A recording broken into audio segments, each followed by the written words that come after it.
How's it going, everybody? Welcome to Hot Takes with Holmes here on Radio Free Radford. It's that special time of year again, and the big dance is finally here. My name is Blake Holmes, and I'm here with my co-host, as always, Isaiah Addair. Stick around with us, as today we're going to be talking about everything March Madness. But first, let's very quickly run through the NBA playoff standings. We don't want to waste too much time. We wanted to make this show March Madness based, so we just wanted to get through the NBA. Don't leave them out of the dark, I guess. So let's go through the playoff standings real quick. And a lot of shaking up since last time we've done a show here on Radio Free Radford. In the Eastern Conference, Toronto has taken back the number one seed. The Toronto Raptors at number one. The Boston Celtics at number two. The Indiana Pacers sneaking up to the number three spot, taking it over Cleveland, who now sits at the 4 seed, the Cleveland Cavaliers. Number 5 is the Washington Wizards. Number 6 being taken over by the Philadelphia 76ers. The Milwaukee Bucks slide down to the 7th spot. And the Miami Heat standing strong at the 8 seed. Dwayne Wade looking to try to get them back to the playoffs again in his return season. In the Western Conference, about as tight a race as you could possibly have in a professional sports conference. The Houston Rockets and Golden State Warriors standing strong 1 and 2 respectively, both running away with the competition. The Portland Trail Blazers, red hot right now at the number 3 seed, won over 10 games in a row. The Oklahoma City Thunder have climbed up to the 4 seed, highest point they've been all year long, and they are also pretty hot right now. Russell Westbrook just got his 100th triple-double. Congrats to him. The New Orleans Pelicans currently sit at number 5 right now. Anthony Davis still playing like a man on a mission, but look out for this team. They could either their season's going to be made or broken here in the next little bit. The Minnesota Timberwolves, after a very good start and the loss to Jimmy Butler, they have moved down to the 6th spot. The Los Angeles Clippers, another hot team at the number 7 spot, and another even hotter team than the Clippers, probably the Utah Jazz. That means the Denver Nuggets and both preseason picks for the playoffs, the Denver Nuggets and the San Antonio Spurs have fallen out of the playoff race as of right now. So that will be an exciting thing to look out for towards the end of the season. But we're not here to talk about the NBA basketball right now. We're here to talk about March Madness. So let's get started with NCAA basketball. I know what you are thinking. The first four, Radford, first win in NCAA tournament history for the Highlanders as they beat LIU Brooklyn, the Blackbirds, 71-61 in Dayton, Ohio last night. The Highlanders, their next challenge will be the big bad Villanova Wildcats in the round of 64 on Thursday at 6:50 p.m. on TNT. That's right, nationally televised. Be there, listen to it, watch it. Go to Pittsburgh if you have to. Cheer on those Highlanders. They need your support. They will be looking to become the first 16 seed to ever beat a 1 seed. So, Isaiah, what do you have to say about their win last night, and how much of a statement does this make for the Highlanders? I think, of course, LIU Brooklyn is not up to the level of Villanova. We all know that. But it really just gives you hope because you saw the versatility of some of the players, some of the Radford players last night. Usually when people think three-point shooters on the team, they think Caleb Tanner or Carlik Jones, who's turned into a star recently. But Fields actually took over the show last night from 3. He was deadly. Carlik, I don't think, hit a 3 yesterday, but he was actually doing work in the paint, which is normally Ed Polite's. That's usually what his specialty is. Ed Polite also had that signature poster dunk in the lane, cocked it back with 2 hands and threw it down with authority. So obviously us here at Radford, we're accustomed to seeing that, but it's cool seeing that on a national television, on a live stage, kind of like that was. And as you mentioned, Carlik Jones, first double-double of his career last night, over 10 rebounds, almost a triple-double. He was 3 assists away from a triple-double. And Travis Fields Jr. is on another level with his shooting here recently. Sent one of the defenders for LIU Brooklyn on skates last night as he hit a step-back 3, really almost a dagger in that sense. So Fields is playing well. He's definitely one to look out for if the Highlanders want any chance at all against the big bad Wildcats. The other first four matchup, St. Bonaventure, the Bonnies, took out UCLA, the Bruins, 65-58. A little bit of a shock to some people, not so much to me. I had St. Bonaventure going into the next round. They beat UCLA again, 65-58. The Bonnies will play the Florida Gators at 9:57 p.m. on True TV. I know it's a very specific time. Coverage usually begins about that time. They'll usually tip off around a little after 10 o'clock, I'd say. So that'll be a good game to look out for. I think Florida will win that game. But congrats to St. Bonaventure. It's always cool thing to see a team, a small school like that beat a team like UCLA and make it into the next round. So tonight, the first four, it's not over. There are 2 more games to be played tonight. Again, same situation as always. It's another 16v16 and another 11v11 matchup. So let's get started by looking at those. And the first matchup at 6:40, once again, both of these games going to be on True TV. Texas Southern will take on North Carolina Central. The 16v16, it's always it's always a toss-up. You never know who's really going to take this game. They're not necessarily well known. I mean, we know a lot about Radford, but you got to believe not many people in the country knew a ton about Radford. Same thing how we didn't know a ton about LIU Brooklyn. It ended up being a fun game. It really did end up being a great game to watch.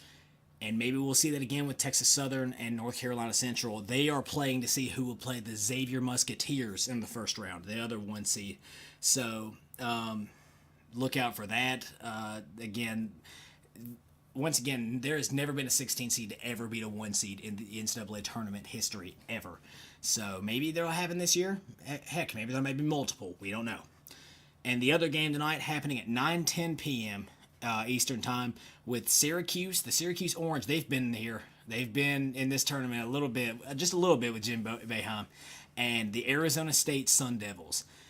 This is a game don't get me wrong, 16v16 is always fun to watch. This is going to be a great game. It's a young and wily team with the Sun Devils versus an experienced head coach like Jim Boeheim. Been to the Final Four several times with this team. Won a national championship with this team. And I think... But in the grand scheme of things, if you ask me, I honestly don't believe Syracuse should have made it. I think Notre Dame had a better, more impressive resume. I think they should have made it over Syracuse. But at the same time, I like experience when it comes to the NCAA tournament. However, I'm still going to pick the young guns in this game with Arizona State. There's something about them in the Pac-12 that the Pac-12 didn't really have that standout team other than maybe Arizona this year. They didn't have a team that was clear cut, kind of like last year that Oregon was on top of the world a little bit.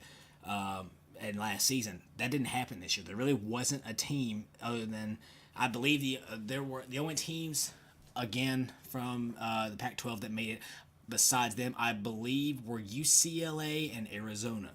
So USC was right out. They were one of the first 4 out. But I really believe that Arizona State proves that they have what it takes to make it to the second round, the round of 64. So what are your thoughts on that, Isaiah?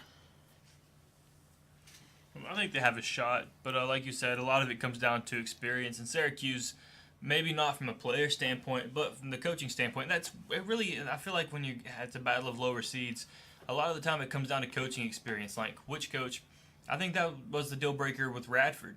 Is we have Mike Jones, who played our coach for VCU, was one of their coaches, and they went to the Final Four. I think it came down to experience within the coaches, because if the coach is calm, the players, they won't be calm, but they'll be calmer. And I think that's really what it comes down to, experience in the coaches. So I love Arizona teams in every sport, but I don't know. I think it'll be close, and Syracuse definitely has a chance to pull it off just because of the coaching experience and experience of, like, obviously they both have experience in bigger situations, but Syracuse more so, I believe. So I might go Syracuse there.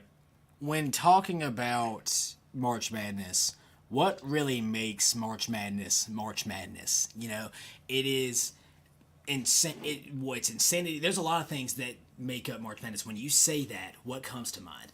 It's upsets. It's magical runs. It's streaks. It's these key moments that make legends. And that seems to happen every year in some way, shape, or form. You go back 2 years ago. Not that many people, I'm sure, knew who Chris Jenkins was. Now his name's etched in college basketball history because he made a 3 against North Carolina to win the national championship. That is madness.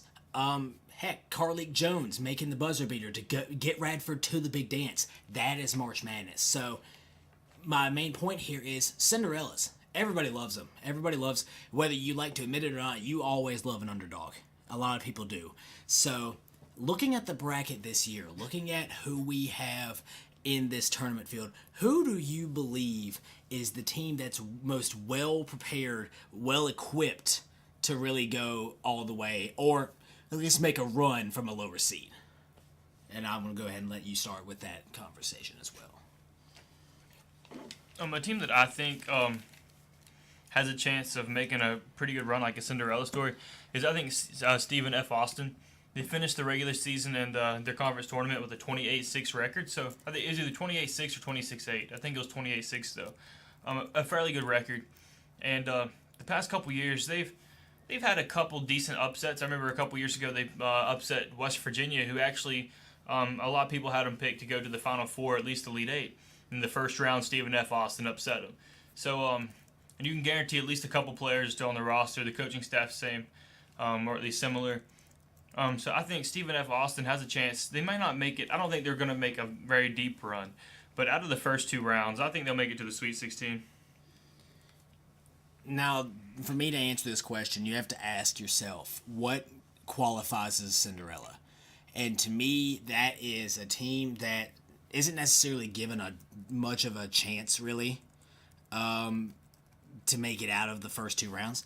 And to me, the team that has the best chance to do that is honestly, I'm a big fan of the Tennessee Volunteers, but they're a 3 seed. I'm going with the other UT, the University of Texas. University of Texas, they've got Nevada in the first round. Not a terrible matchup for them. It's a 10v7. Those upsets seem to happen a decent amount, so I'd give them the edge right there. Then they're going up against Cincinnati. They're going up against... I'm sorry. I know they've played pretty decent. I will never trust a Cincinnati basketball team unless they have just blown everybody out of the water, which they haven't really done this year. I mean, I'm looking at their schedule right now. How many ranked games do you think they've played all season long? How many games do you think they played against ranked teams all season long? Take a guess. Cincinnati, 30-some games. I'd say, I don't know, considering conference and just a region, I'd say a decent amount, probably 10 or so. You might be surprised to know they've only played 5 ranked games. Oh, wow. Against 5 other ranked teams. And you know what their record is against those ranked teams? 4-1. No, it is actually 2 and 3. 2 and 3. They've beat Wichita State once, and let's see, I believe it was, yes, they beat Wichita State once, they beat Houston once. They lost to Florida, they lost to Wichita State one time, and they lost to Xavier. Granted, Xavier's not a bad loss, and neither really is Wichita State. But at the same time, this Cincinnati team, when you've played, I get it, you have to play within your conference. That's fully understandable. But when you are a 2 seed and you've only played 5 ranked teams in the entire time, when Texas plays in the Big 12 and you play teams like West Virginia, Texas Tech, and Oklahoma on the regular, I got to give an edge to Texas there. And that right there puts them in the Sweet 16 against the University of Tennessee. And then you get a matchup to see who is the real UT. And that would be a good game. Who knows? You know, Texas could have a shot when it comes to that. They have a very good big man in Muhammad Bamba, and really the important part about it is, other than him, they don't really have a true star when it comes, and that's what I love about. I love March Madness teams. Yes, a star sometimes is bored and they make themselves known, but you look, and I love basketball that is played with a team, that is not a set, you know exactly who's going to shoot 60% of the time, because Texas doesn't have that. And I feel like if you can get past Cincinnati in that second round, they could do a little bit of damage. Again, with Cincinnati's weak schedule, I think it's possible. I think Texas has a real shot at getting at least to the Sweet 16 this year. So, you know, I just said teams to not have stars on their team. But now I'm going to flip the switch. Who do we think is going to be an impact player? Who is the big name players that's really going to propel their teams and get them to the first part of the playoffs? And I'm going to start with you, Isaiah. Well, I'm going to go ahead and kind of spoil who I have winning it all, just because it goes on like hand in hand with my impact player. DeAndre Ayton from Arizona. I think he's going to make the biggest impact, and I think it's going to be such an impact that it leads him all the way to the finals. I'm not a big fan of Duke. I don't think Duke's going to live up to expectations this year. I do think Bagley he'll have some really impactful games while they're playing lower seeds, but I think as teams, they don't figure him out or stop him, but slow him down to an extent, keep him from completely taking over games. I think that then his impact will be limited. Um, like guys like Miles Bridges or Michael Bridges or any like those other impact players throughout the nation. Um, I don't know. I think that they could have I think they'll definitely have an impact. When you look at DeAndre Ayton in Arizona, like you hear Arizona, DeAndre Ayton's the biggest name, or at least I would say the biggest name there, and they're going to be leaning on him every single game. To compete in it, they're going to have to lean on him actually. And yeah, I don't know. I like Arizona. I have a couple that are a few that I'd like to talk about. Obviously, I think even though I don't think Duke is as good of a team as they usually are, Marvin Bagley is going to be a great player in this tournament. Marvin Bagley is going to eventually be a great player in the NBA, I feel. So it's kind of, you can't just not mention him. However, the guy that I think is going to be huge is a guy out of Missouri. Michael Porter Jr. has been hurt all season long. But he's got all the tools, he's got all the potential to be a fantastic player in the future of basketball. So for Missouri to get that player back, and reminder, he played in one game in the SEC tournament that they lost, and he did not look great. But with that game experience back, with him getting back on the floor, they play Florida State in the first round. Obviously, if they get past them, they probably have a matchup with Xavier in the next round. So to beat Xavier, Michael Porter Jr. is going to have to do something, and I really feel that he has the potential and the next play mentality and ability to be able to do that. He's a 3-point shooter. He's athletic. He's got almost every tool you really want out of a small forward in the NCAA and the NBA and NCAA. So I really like him. I also like Miles Bridges. I've said it several times in this show. I'm a huge fan of Miles Bridges. Tom Izzo really got lucky being able to keep him for another year. And I truly believe he should be a top 3 pick in the upcoming NBA draft, if not for the two. There are some huge foreign prospects coming in. But Miles Bridges definitely deserves a look at. Again, he can do it all. And I really believe that if Michigan State wants to do anything in this tournament, it's going to start with Bridges. So for me, I'm going to go with my two to mainly look out for are Michael Porter Jr.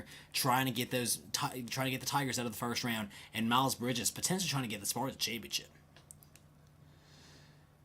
So, we're here on Radio Free Radford.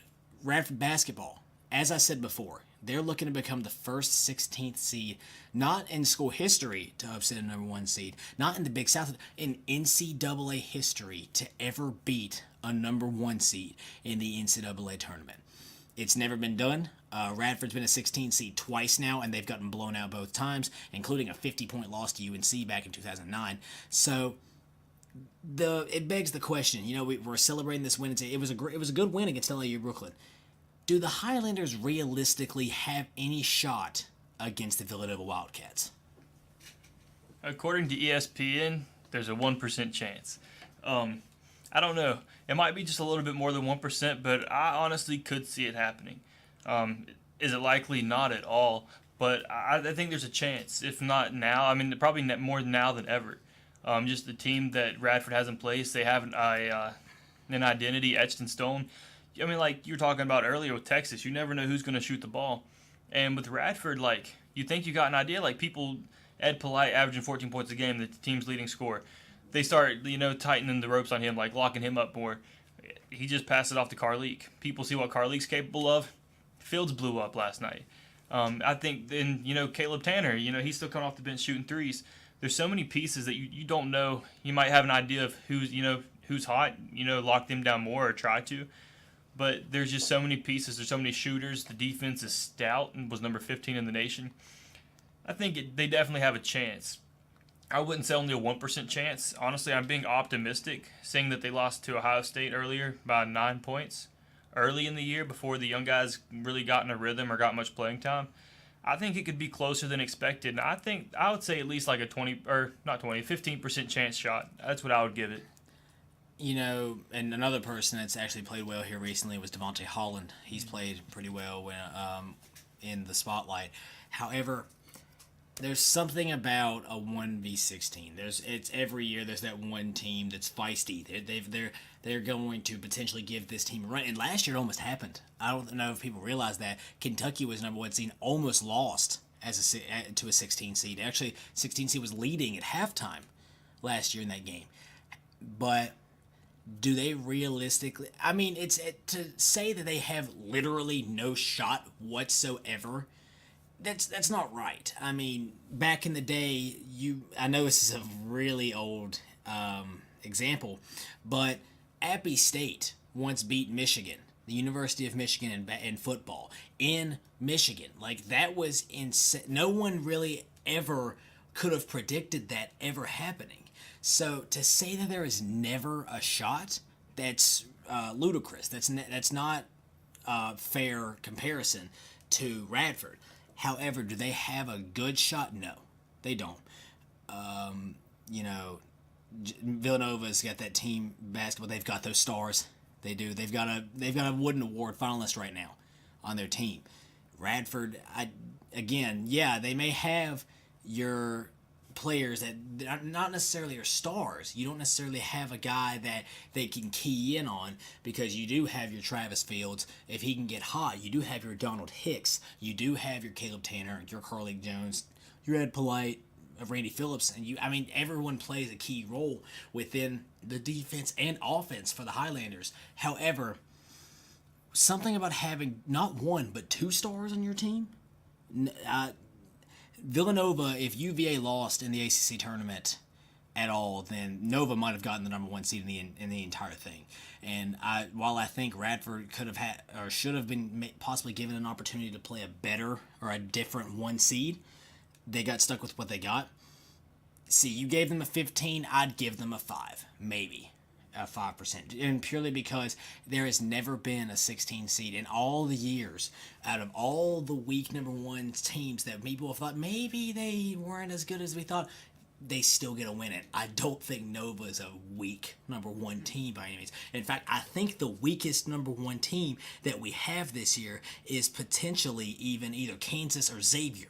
So I would have, if me being a Radford University student and a Radford fan myself, I would have rather played one of them. But we got what we got. We got dealt with Nova. So, and also another thing, Nova's got home field. Nova's got home court. It's going to be in Pittsburgh, Pennsylvania. So, Villanova, real quick trip up the road for them. So, I really believe that Nova beats Radford. Radford may keep it interesting, but I think Nova beats them by at least 20 points. However, we want Nova. Go Highlanders. We really want that to happen. It would be pandemonium here on campus. It'd be the greatest event to ever happen, probably for Radford University. I don't believe it's going to happen, though.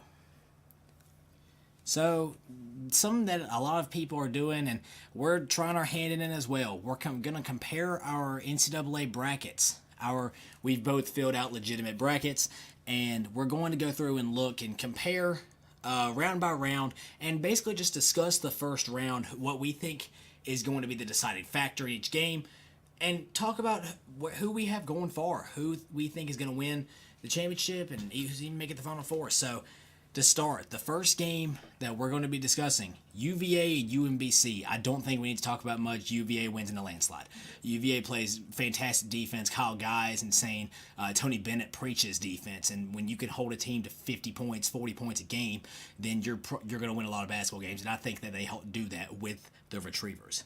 The next game, these are always fun to talk about, an 8v9 matchup. So, Isaiah, who do you have winning between Creighton, the Creighton Blue Jays, and the Kansas State Wildcats? I actually have Creighton winning.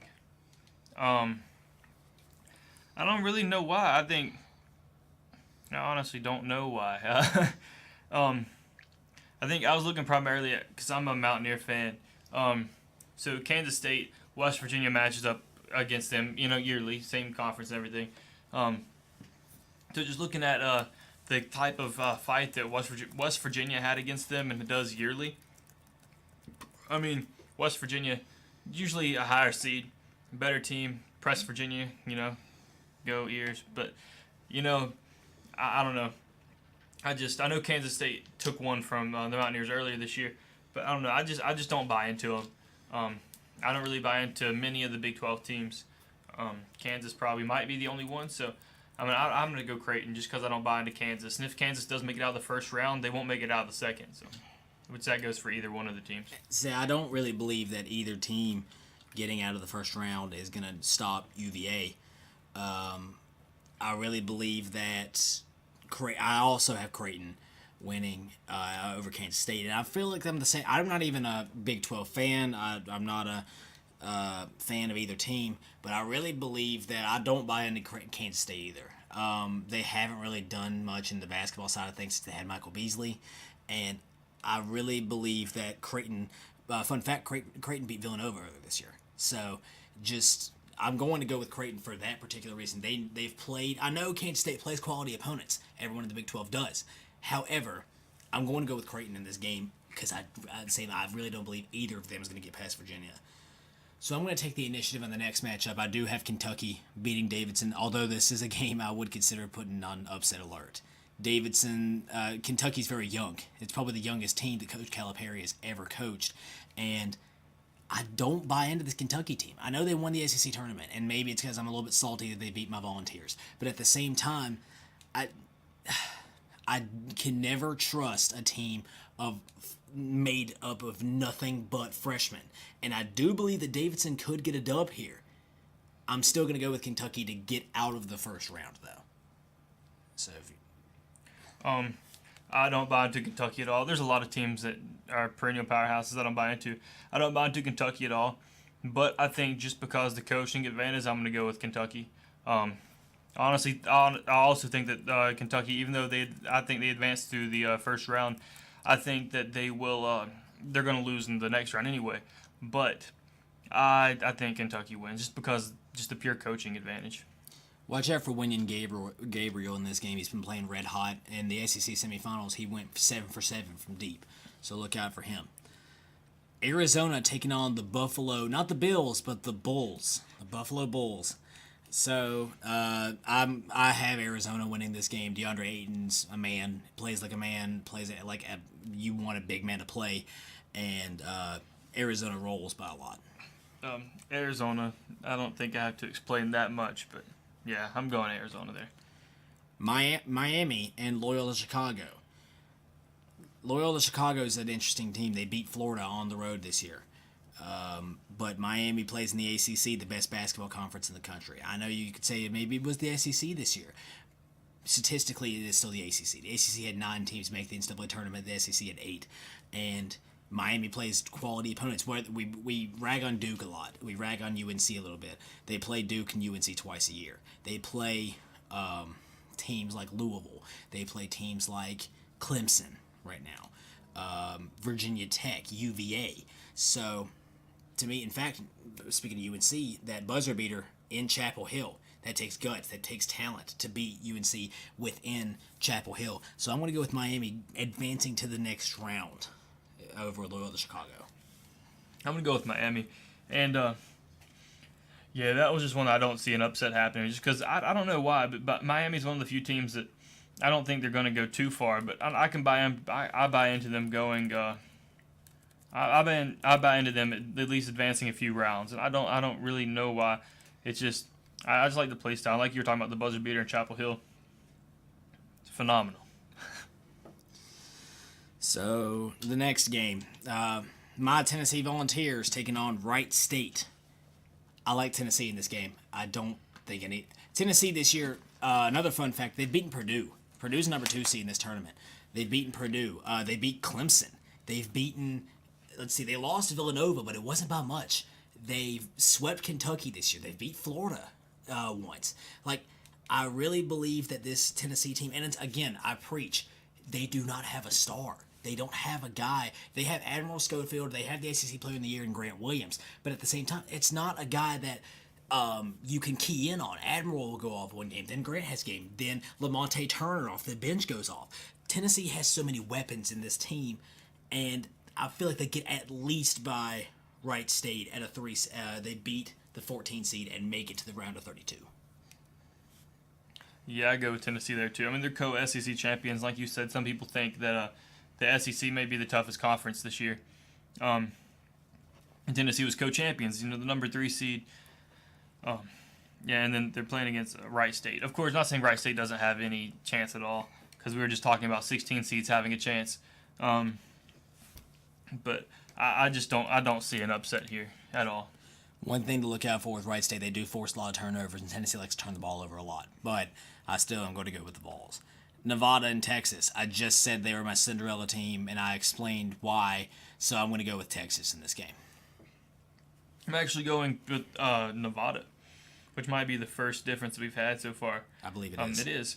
And it just goes back to me. I don't buy into any Big 12 teams. I might be a West Virginia fan, but I don't look for them to make too big of a run because I've been let down too many times. So I buy into Kansas, but even Kansas, I had them as my favorite, I think, last year, and it didn't happen, obviously.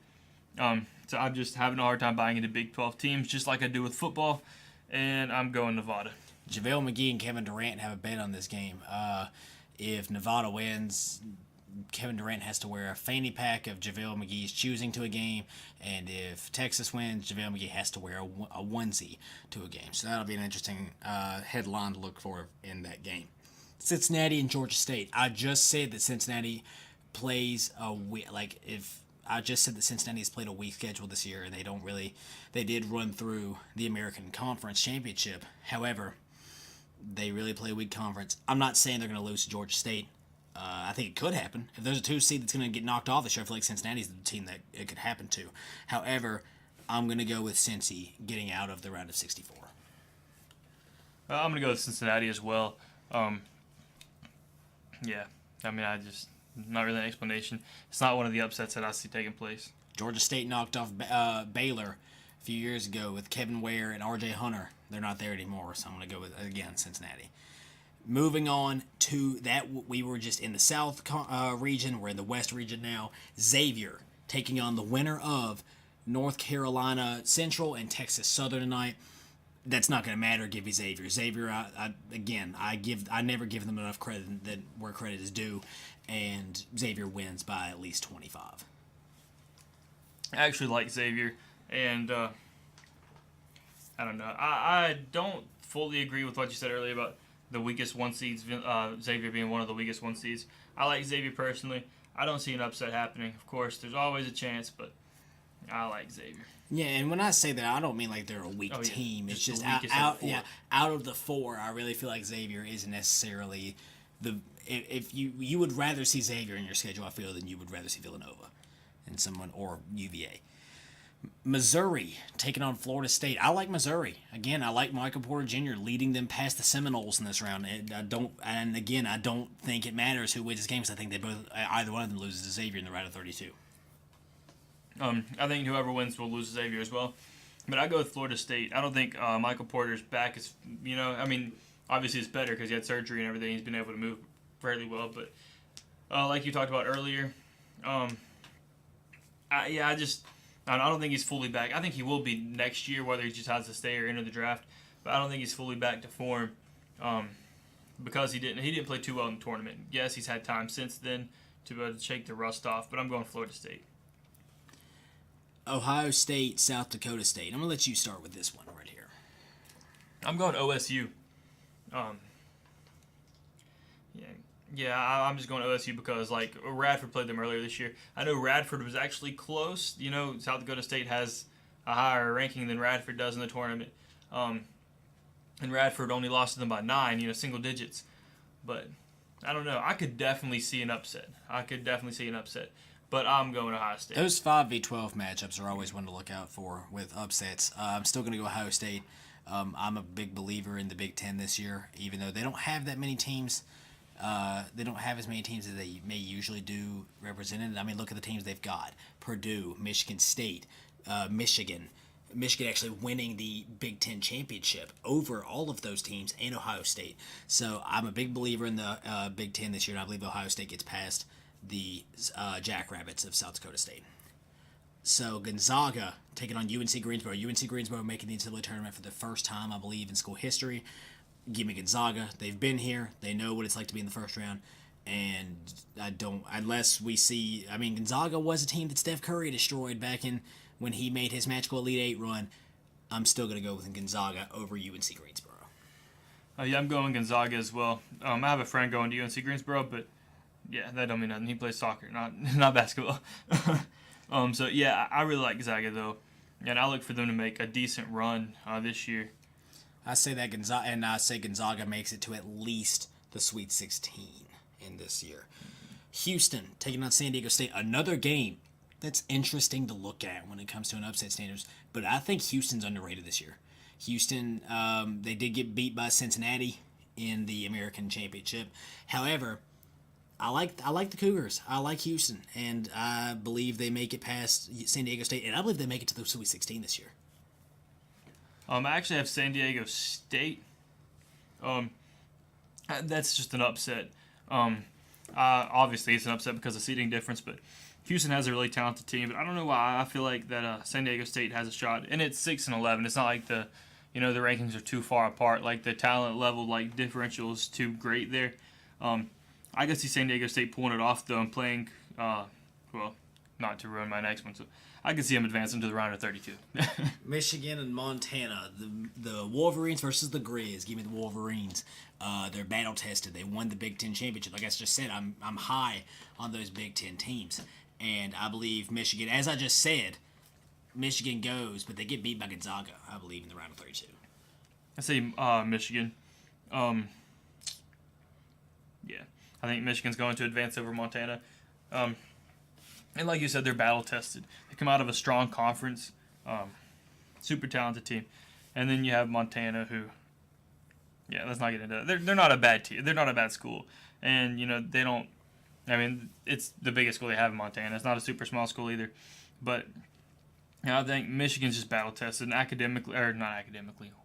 athletically superior. Texas A&M taking on Providence, the Aggies versus the Friars.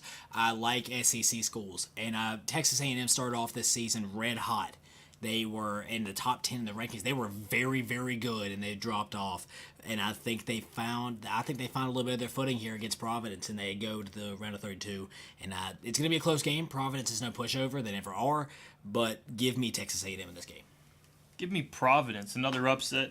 Like you said, a close game. It's never gonna. I don't think it would ever be an upset, too big of a blowout when an upset. But definitely, I'd take Providence to advance to the round of 32.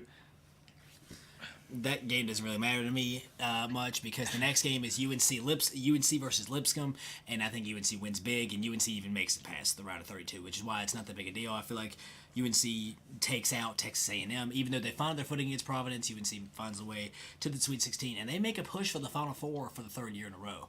So give me the Tar Heels over Lipscomb.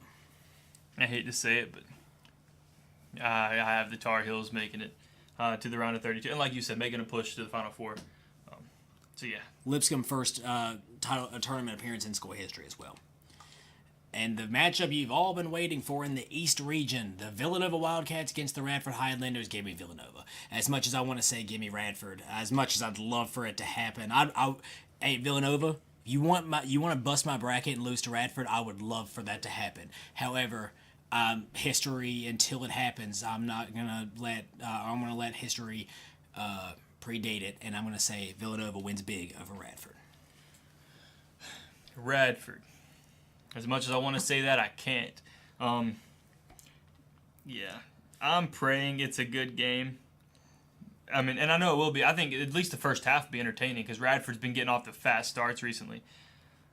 But I've got to say Villanova's gonna win that one. Virginia Tech taking on Alabama.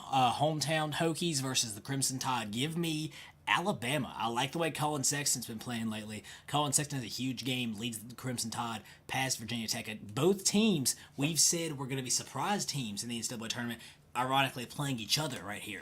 So give me Alabama and Colin Sexton. Give me Tech. I like Alabama, like Colin Sexton a lot. I think he's going to be a really big impact player if Alabama makes it out of the first round. But give me Tech. And I would love to see Radford upset and then meeting Tech in the next round because whoever wins, the city's going to be on fire. So that'd be really interesting. But yeah, give me Tech. And I believe Villanova knocks off Alabama in the next round. My boy Kadeem Sy plays for Tech, so give me him. West Virginia taking on Murray State. West Virginia is one of those teams they'll either go to the Elite Eight or they'll lose in the first round. It seems to happen every year, but I have them getting out of the first round this year, getting over Murray State's no pushover. They've upset teams before in the first round. That being said, West Virginia, I'll take Bob Huggins and his experience over Murray State in this game, and I have them getting to the Sweet 16, kind of spoiling my next game, but it's not going to matter anyway. So. Yeah, West Virginia with Huggins and Javon Carter, I think it's going to be. I think it's going to be interesting. It's another game I expect to start off pretty close, but I think West Virginia will pull apart before halftime and just turn it into a blowout. So yeah, I have them advancing. Wichita State versus Marshall. This is a game that could be interesting. I think Marshall's got more of a chance than a lot of people want to give him credit for. Greg Marshall's team this year has not played as much defense as they usually do. Wichita State, I got to make this joke, even though it's a shocker. Wichita State usually plays very good defense. They're in like the upper 90s, I believe, this year, somewhere in that area when it comes to defensive. When it just comes to defense in general, scoring defense. So that being said, give me the Shockers. I had them going to the round of 32, and as it just spoiled, losing to West Virginia in the round of 32, and West Virginia goes to the Sweet 16.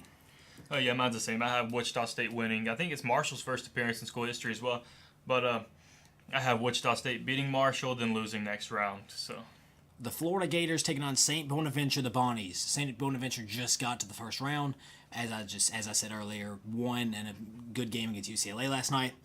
As much as I hate the University of Florida, give me Florida in this game. St. Bonaventure, I like them.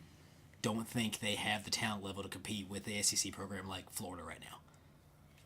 Give me Florida. I think they're a sleeper. And like I kind of spoiled earlier, Stephen F. Austin in the round of 32, I think it's going to be a good game. Two sleepers playing against each other. It could turn out, I mean, I know Florida's a 6th seed, but I still think they're somewhat of a sleeper, and I think it could turn out pretty well. So I don't think I need to ask you who's going to win the next one. You've already just said it. You've said Stephen F. Austin. I'm going the other direction. Texas Tech looks good this year. Texas Tech, to me, they competed with Kansas to be the best team in the Big 12, I believe. I really believe that. And I know the tournament ended up being West Virginia versus Kansas for the final. I like Texas. I like this Texas Tech team, and I think they even make it past Florida in the round of 32.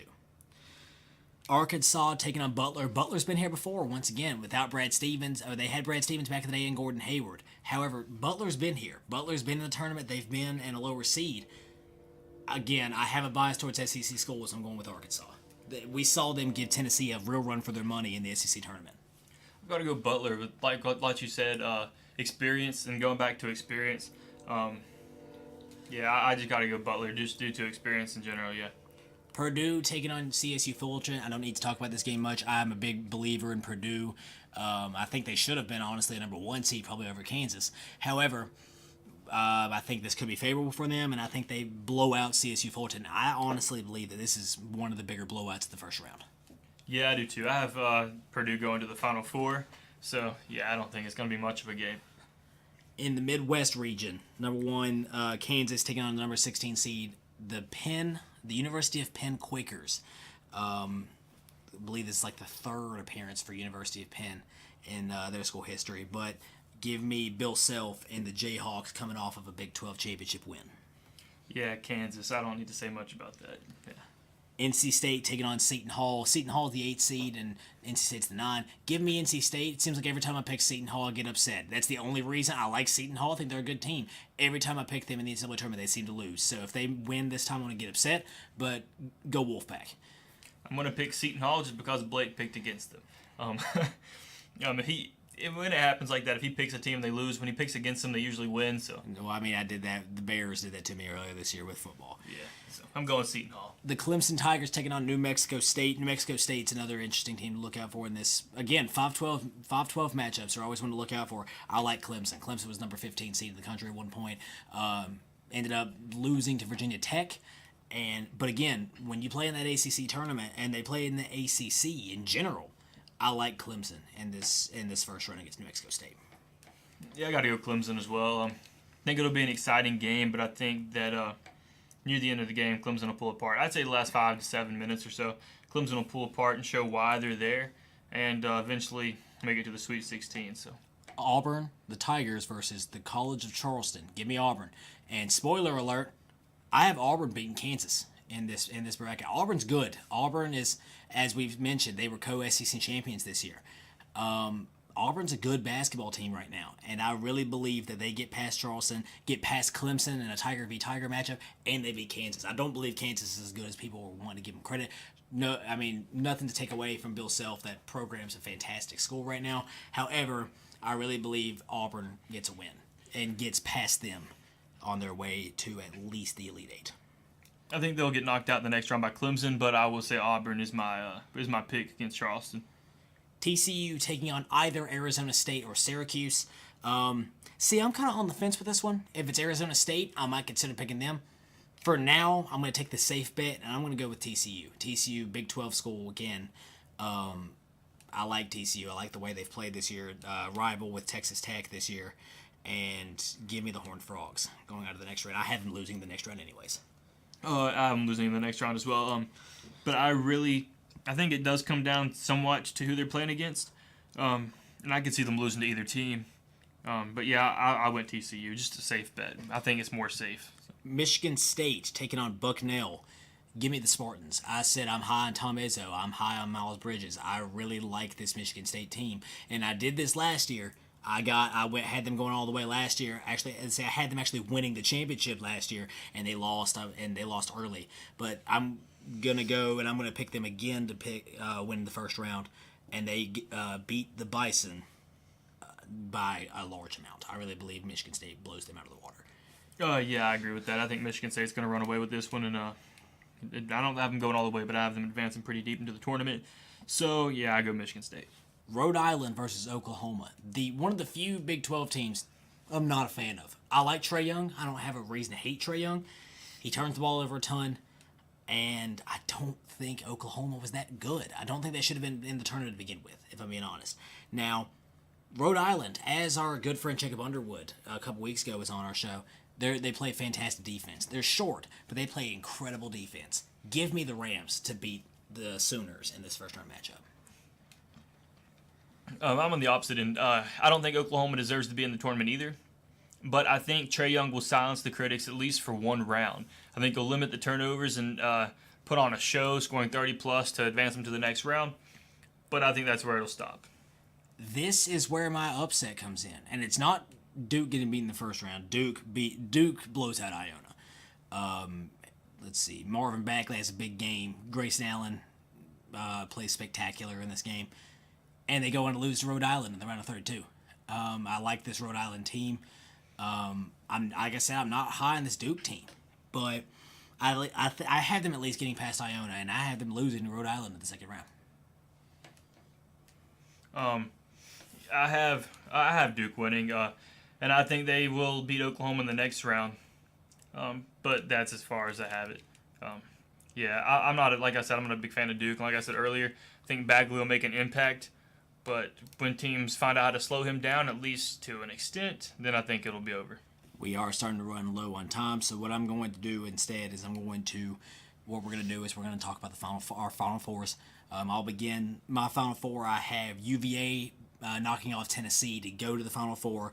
I have Xavier knocking off UNC, 1v2 matchup to get to the Final Four. I have Purdue knocking off Villanova in the Elite Eight to get to the Final Four. And I have Michigan State barely edging out Auburn to get to the Final Four. So what is your Final Four, Isaiah? I'm going to have Arizona beating Miami to make it, to play against Gonzaga, who edges out Michigan. Then I have Villanova losing to Purdue, so Purdue advances.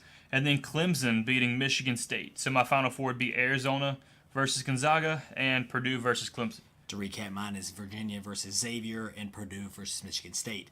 Now, I'm going to let you start with your Final Four this time and who advanced to the championship in yours. In the Arizona-Gonzaga matchup, I think it'll be a super close game between number 4 seeds, but I think Arizona will win. Like I said, in a very close game.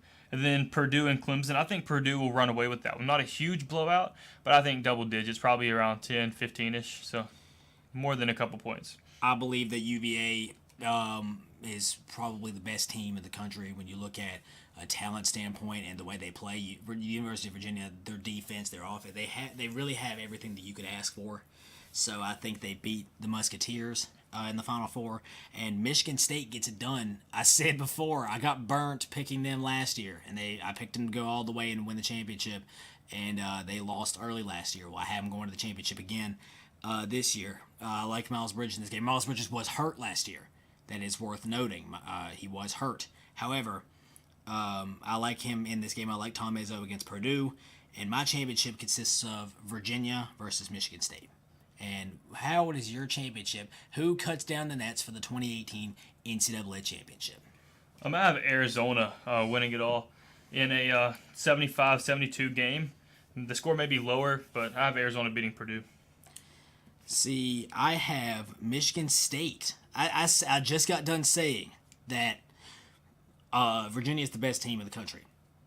But what is March Madness? It's rare that the best team ever wins, and I think Michigan State gets this win, 59-55. UVA still holds them to a not an insanely high amount, but Michigan State beats them a little bit. I mean, their average Virginia holds opponents to 53 points a game right now. I think Michigan State could score a little bit more on them and really give Virginia a run for their money and take home the 2018 NCAA championship. Well, there you have it. March Madness, it's always a fun time. It's personally my favorite time of the year as a sports fan, so that's always something to look out for. Once again, matchups start Thursday. They start tomorrow. Radford, once again, 6:50 tomorrow night, TNT.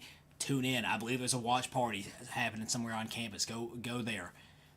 Watch as Radford attempts to make history and knock off the number 1 seed Villanova Wildcats. You just heard our brackets, bust our brackets, but I'd be happy to have my bracket busted for that. Wouldn't you, Isaiah? Oh, I would. I definitely would. Well, that's going to do it here on Hot Takes with Holmes from Radio Free Radford.